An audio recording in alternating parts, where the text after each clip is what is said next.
Hey guys, this is Jonathan from BroJMR, and we are going to continue to look at what we got on our shelf over here.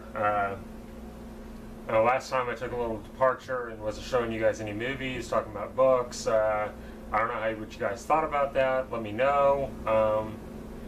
Maybe I'll try to do something along those lines again. I got a couple of ideas of some other things I want to talk about because, I mean, we love the movies, but there's more to movies than just, there's more to movies and TV than just the actual physical discs of the movies and TV.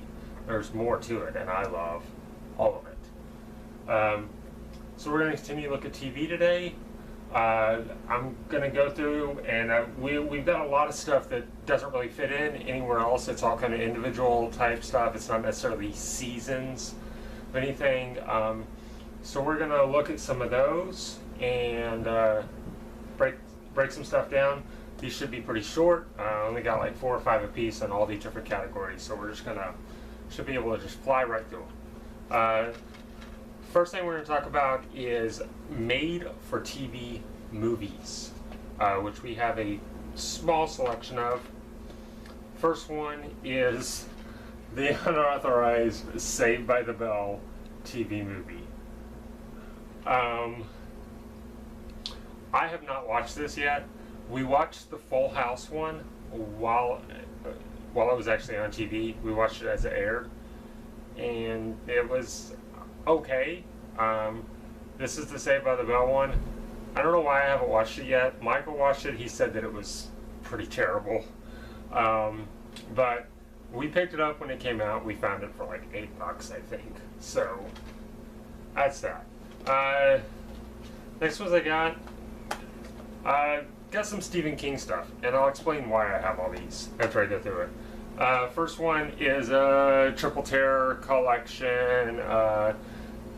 It's got Salem's Lot, it's got It, which I actually just read is actually finally getting a Blu-ray release, and I'm super excited for that. And Stephen King's The Shining. Now this is not the Jack Nicholson one.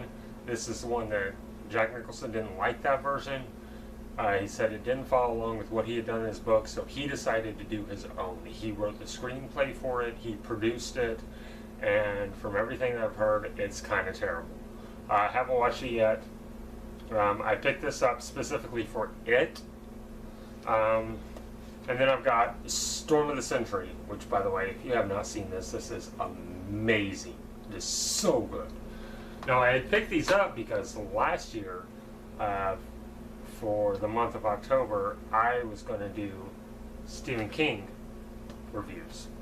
All Stephen King movies.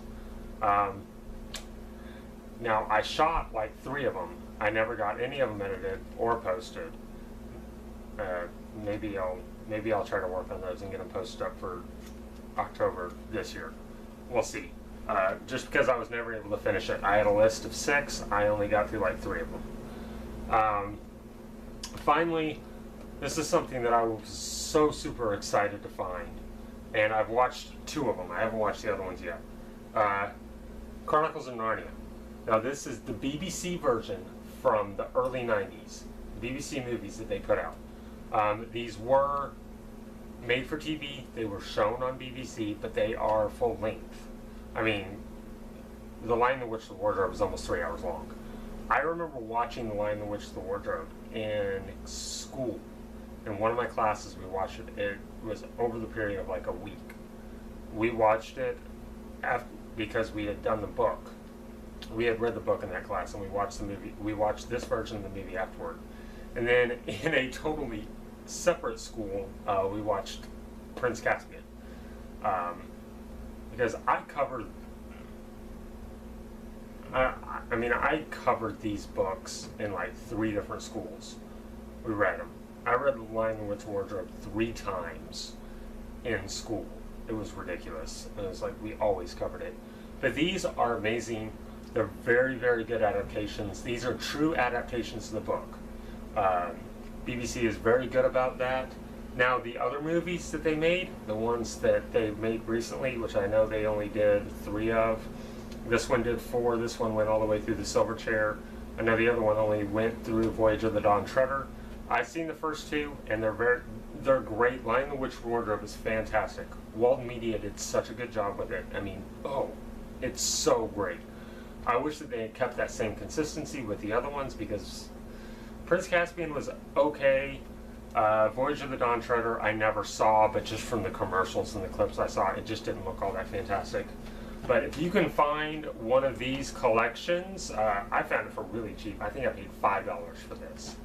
I highly suggest picking it up and watching them, especially if you're a fan of the book series at all, if you're just a fan of fantasy in general. I mean, these books are right up there with Lord of the Rings as just fantasy legends.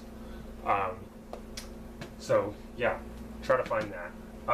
So that's all we got in the way of TV movies. Like I said, we just didn't have a lot of them.